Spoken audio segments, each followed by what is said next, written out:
Brad, so thank you very much for taking some time out to join me this evening.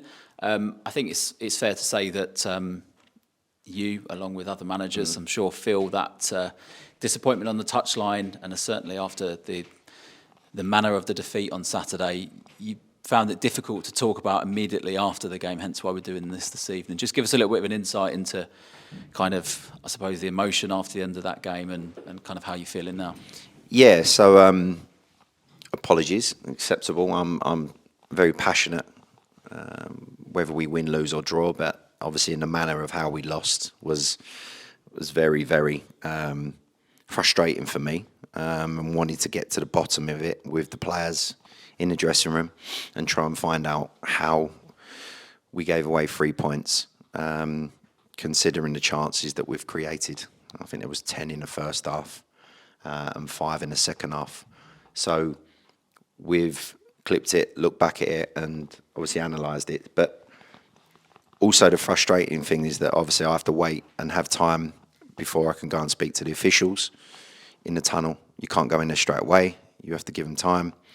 They need to sit down and score, etc., or wait for their appraisal or whatever you feel you want to call it with them. So you have to give them the respect, and I understand that.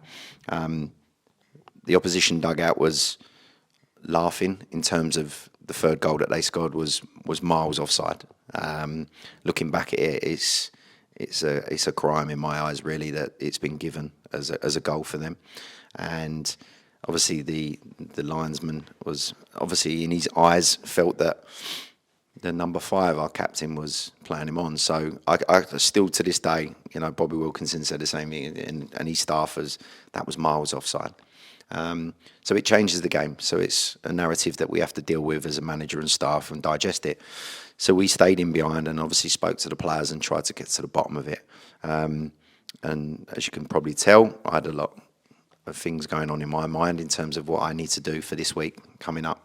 So yes, this is the reason why we're doing it today. But it's a very frustrating day because we played some exceptional football at times.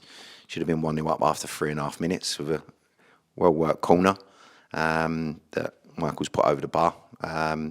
So it was frustrating on that side of it, but we created a lot of chances in terms of a link-up. But obviously in other areas, we seem to be a little bit off of it.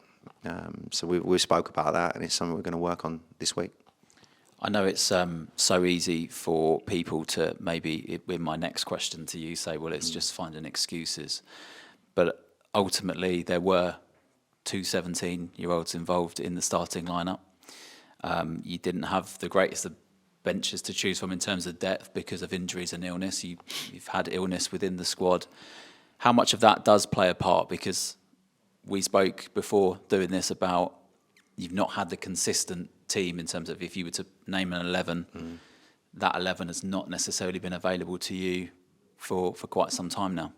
Yeah, it's been a long time. You can look through the squad list of fixtures and analyse who was on the bench, who was selected for match day, who was starting, and look at consistency in terms of who's been available in that week or weeks leading up to consistent run of performances. And it's been very, very hard. Any manager would want to have a consistent run of players, and so would the players want to have a good consistency of how we play and how we set up, etc., etc. No excuses, but it needs to be, if someone's unavailable, someone else picks up the baton. And that's the method that we try and install in this club. When people are not playing, they're frustrated when we're winning. And when they are playing and we give them an opportunity and we lose, then they have to come and sit down and talk to me. So this is what we'll be doing this week. So yes, we had 2 17-year-old boys on the bench as well who've been doing very well, and they've been training hard. So fair play to them, even though we had some illnesses. It's been through the camp again, and obviously some injuries late on, leading up to it. Some fitness tests done, and obviously we tried, but it didn't work out. But yeah, it was one of them days that we felt we could have and should have had enough to certainly win the game and be comfortable even when we went in front. And when they come back at 3-2, we shouldn't be conceding goals in that manner. that said, we did have enough on the pitch. An hour in, we're 2-0 up, and it looked fairly comfortable, and they made a double substitution, and that kind of did change the game in some aspects. But if we just focus on the element of going 2-0 up, that seems to be a common theme that I'm sure yourself and people that watch the games, they'll be able to point to. There's been 3 or 4 games in recent weeks where we've gone 2-0 up, and actually the result we've been on the receiving end of say a 3-2 or another loss. Yeah, we can look at it, and again, we go back to what we touched on in terms of the personnel we were playing and who we're having to bring on. It's been different personnel coming on, or different people starting and different people coming off. With their 2 tactical changes, we had to make 2 tactical changes because of looking after KK coming back from injury. I thought was superb again on Saturday. Michael as well, and he's now okay. He's getting more minutes under his belt and looking strong. Both of them scored again. So on that side, putting the ball in the back of the net, we're looking very dangerous. And again, possibly we could have looked at changing it with the 3 changes that we made. We're very attacking. We felt we still could win the game and go in even further in front. In hindsight now, you can look back and you can turn around and say, yeah, I should have brought on an holding, well, could you call him an holding midfielder? Could you call him a defender? Possibly, because he can play in multiple positions across the back 4. But then you start being negative and you start sitting back, and we could have conceded more. If you never know, if buts and maybe. But the boys have been training really well. We've started the season in terms of very low in scoring numbers, not conceding a lot. And then obviously now we're looking like we're going to score on every attack, possibly. Other people chipping in forwards now. And we need to be honest with ourselves and start organising in other areas. And religiously, this is what we're going to be working on this week. And leading up to a game against Maidstone, which we're all licking our lips for. Give us an insight in terms of how you pick the players up after those recent, the 2-0. Does it then become a mentality thing? So what do you and your staff now do to make sure that going forward the players have got that confidence? Because actually they are a confident bunch. They know that they can perform well, and they're a good group. So give us a little insight in terms of what you're going to be doing in the next week. Yeah, so obviously the camp, when we spoke after the game, it's very frustrating, very down and disappointed in letting each other down, which is first and foremost why we stayed in the dressing room for quite some time. Spoke about, which is good, to get some things off your chest. Whether it's the right moment, sometimes it's not. But the boys know they let each other down. That was, should have been a very good victory away from home against, a team that have been doing well. Tough place to go, very windy conditions, if you want to say that. It's not going to be easy for any team, but we shouldn't have lost that game, first and foremost. They know it. So we get back on the coach, long journey home. Frustrating for me all weekend. As you can tell, if you know me really well, you understand that I don't really get on and talk like to be spoken to in terms of how we discuss things, because I analyse everything and try and pick the bones out of everyone's individual performances. So it's about honesty in terms of how we work hard this week, and that's what we're going to do, and that's what we're doing tonight. So we will be doing a lot of collective work in terms of ironing out the mistakes that we shouldn't be making. And it's not that teams are carving us open. It seems that we're giving teams some chances. We also, as we just touched on, we've got a very young goalkeeper in goal, and I thought he made 2 fantastic saves.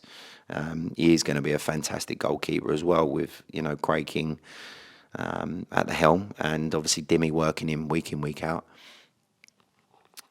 They're all going to make mistakes when they're young. It's how you still have confidence in them. I've got so much confidence in a lot of these young boys. It's how they deal with it mentally is what we're here for, and what we're prepared to move them on and give them a good career and a platform of what this club can do. So that's what I'm good at, and that's what we like to develop and work with. But they've got to be honest with themselves. When you make mistakes, or we make mistakes, you put your hands up. You go out there to give your all for the club, for the manager, for the players, and that's the most important thing. So we at length spoke about that, and that's what we underline and we capital every word that we spoke about just now in terms of how people conduct themselves on the pitch when they go over that white line. And it was frustrating for me because we had some good support going there. Some fans, I'd like to thank them and apologise also for not winning the game. But yeah, it's time to put that game to bed and focus on the next 2 or 3 games, but ultimately get everyone back out on the training pitch tonight and Thursday and work for a good game plan against Maidstone this weekend. 14 games to go. There's always a team that puts on a run and gets into the playoffs in a very similar position from where we are now. I worked with Bobby Wilkinson at Willstone, and he did exactly the same that season. You go on a good run in this league, and you get into 7th place and the last knock-ins of the league. You got confidence in terms of that will be us, or that could be us. Yeah, listen. When we got Braintree, when we got promoted at Braintree, we won the last 9 games. We won our last 8 and drew 1, and obviously then got into the playoffs, quarterfinals, which we beat Hemel, and obviously beating Dartford away, and then Hampton and Richmond away on penalties. So it's about mentally preparing yourself as a player, as a coach, for the next game, the opposition, the game plan, the tactics, and what we work on, and we take that game as it comes. We need to be strong. We need to be physically ready out on the training pitch, and that's what we've got to focus on, getting every single player back available for this push for the remainder of the season. And, until it's mathematically not achievable for me, wherever I am, whatever club, wherever player I was, I give my all. And that's exactly what this club and this team will be doing from now to the end of the season. Well, Maidstone showed at the weekend that they have not got one eye on the FA Cup. They're very fully focused on the league and the task in hand. There'll be a good side on Saturday, but equally, when we play these bigger sides or the most successful sides in the league in terms of what they've done and what they've done in the FA Cup, we seem to raise our game. So let's hope that's more of the case on Saturday. Yeah, it's a weird cliche. You can look at all the results in the league and the teams in and around playoffs or in and around just above us. We seem to rise to the occasion, which is probably a mentality thing that a lot of people watching them and they're pleasing to the eye because everyone's watching them. And then when you go away to teams that are fighting for their life at the bottom or coming to us when they're sitting near and around, we seem to, take our foot off the pedal a little bit in terms of certain times of the minutes of the game. So that's another thing that we're going to be working on and speaking about. So, collectively we need to sort things out and make sure we're prepared for Saturday's game. I'm just going to cover off some squad updates as well in this interview. And Christmas and the New Year period is always a very busy time in football clubs, and I know there's been a lot of changes in terms of people coming in and out, and that's probably why we've not had the opportunity to cover some of those things off. But just to start with, we've seen sort of Alfie Matthews and Tyrese Briscoe go out on loan to Berkhamsted. Just give us a sort of a flavour of that and the reason. Yeah, they need to, obviously, if we feel that we need to get some games and minutes under their belt, some competitive match games as well. Obviously, we haven't got a 23s, so we're not able to do that. So they've been getting some couple of minutes and good minutes under their belt, and obviously we're keeping tabs on them, having them watched, getting some good feedback, some things that they need to improve on and stuff that we've been giving them feedback as well. So, yeah, personally, they needed that. Couple of other injuries, but obviously, 1 or 2 that we're looking. We brought one in with Jack.